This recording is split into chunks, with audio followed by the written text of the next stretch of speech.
Have you ever had that moment when your ex shows up to the party with someone way more impressive than you, and suddenly you're questioning every life choice that led you here? That's basically what happened to Octavian in 31 BC. Except the party was the Mediterranean Sea, and his ex-brother-in-law, Mark Antony, had brought not just a new girlfriend, but the entire wealth of Egypt and a fleet of 500 ships. Talk about an awkward family reunion. Stay tuned. In a few minutes, you'll learn why Antony's ships were like the ancient equivalent of bringing a stretch Hummer to a street race, and why that was exactly as bad an idea as it sounds. The ordinary world of the Roman Republic was already about as stable as a drunk uncle at a wedding. After Julius Caesar's assassination in 44 BC, which, let's face it, was less et tu brute, and more, everyone and their mother stabbed Caesar, Rome had developed a serious case of political commitment issues. Enter three men who decided that what Rome really needed was definitely not democracy, but rather three dictators instead of one. Because clearly, the only thing better than absolute power is having to share it with two other guys who also want absolute power. Don't go away now.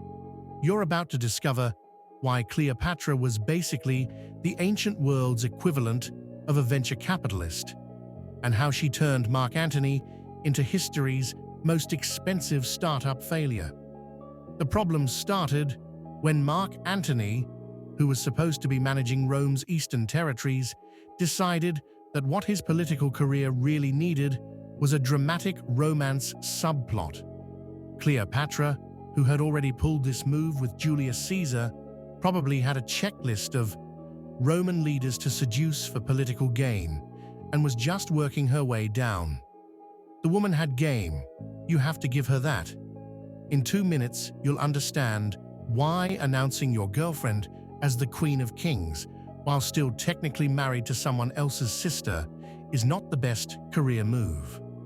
Octavian, meanwhile, was back in Rome playing the world's earliest version of social media influencer. He had his people spreading rumors about Antony and Cleopatra that would make today's tabloids blush. Antony wears Egyptian makeup, they whispered.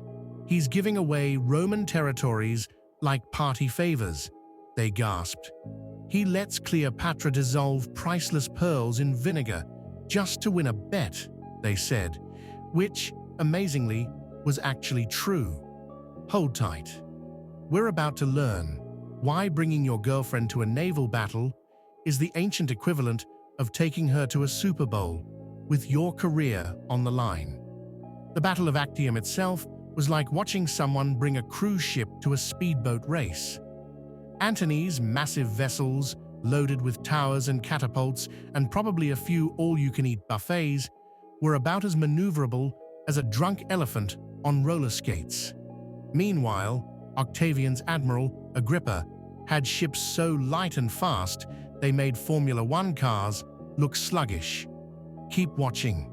You'll soon discover why Cleopatra packed all her treasure onto her ships as if she was preparing for history's most expensive rage quit.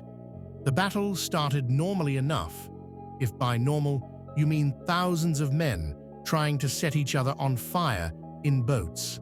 But then came the moment that changed history. Cleopatra, seeing things weren't going great, decided to demonstrate what historians technically refer to as a pro-gamer move. She hoisted purple sails and noped right out of there with her 60 ships and all of Egypt's treasure. We're approaching the best part, about why Antony's reaction was the ancient world's equivalent of leaving your own party to chase after your date. What happened next was either the greatest love story ever told, or the worst military decision since someone said, "Hey, let's attack Russia in winter." Antony, seeing his girlfriend leaving with all the gold, decided that commanding his fleet in the most important battle of his life was less important than chasing after her. He jumped ship faster than a rat on the Titanic, leaving his entire army literally holding the oars. The aftermath was predictably messy. Antony's abandoned forces did what any sensible people would do when their leader ditches them to chase his girlfriend. They surrendered and probably made some very specific gestures toward Antony's retreating ship. Back in Alexandria, Antony and Cleopatra's last days played out like a tragedy, written by someone who thought Shakespeare was too subtle. Antony, hearing a false report of Cleopatra's death, fell on his sword, only to learn she was very much alive and hiding in her tomb. He then had himself carried to her monument to die in her arms, which would be romantic if it wasn't so tragically unnecessary. Cleopatra, not to be outdone in the drama department, allegedly chose death by asp bite, though some historians suggest she might have just taken poison. Either way, she definitely knew how to make an exit.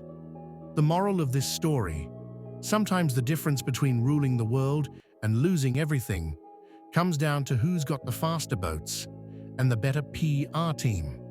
Also, maybe don't bring your new girlfriend to fight your ex-brother-in-law, especially if she's got a habit of dating winners and access to an escape fleet. What would you have done in Cleopatra's position? Stay and fight a losing battle, or make a strategic retreat with all the treasure? Would you have pulled an Antony and followed your heart and the gold, or stuck with your troops? Share your thoughts in the comments below. Just try to be more loyal than a Roman politician. Remember, in the Game of Thrones, Roman politics, sometimes the winner isn't the one with the biggest ships or the most dramatic love life. Sometimes it's the one who knows how to spin a tale. And Octavian, the ultimate master of PR, knew exactly how to turn "my sister's ex-husband ran off with a foreign queen" into a propaganda goldmine. He painted Antony as a traitor, a lovesick fool who betrayed Rome for the charms of an Egyptian temptress. Never mind that Octavian himself was a master manipulator with a thirst for power. The Roman people ate it up, and Octavian emerged victorious, becoming Augustus, the first emperor of Rome.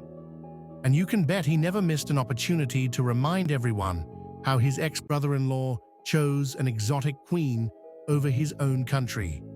Talk about awkward family reunions. History is full of surprises, and sometimes those surprises are juicier than any reality TV show. Like what you see?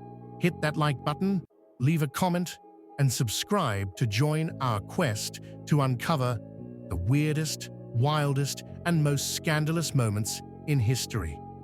We promise you won't be disappointed. Or maybe you will, but it'll be entertaining either way.